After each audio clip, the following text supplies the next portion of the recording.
You ask Tiger to solve. This deals with linear equations with one unknown. The final result is x equals -3. Let's solve it step by step. Simplify the expression. Simplify the arithmetic. Group all x terms on the left side of the equation. Add 3x to both sides. Group like terms. Simplify the arithmetic. Group like terms. Simplify the arithmetic.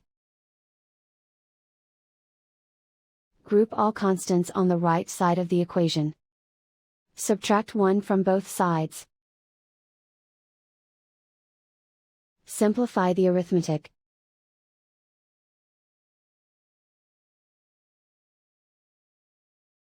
Isolate the x. Divide both sides by 5. Simplify the fraction. Find the greatest common factor of the numerator and denominator. Factor out and cancel the greatest common factor. And so the final result is x equals -3.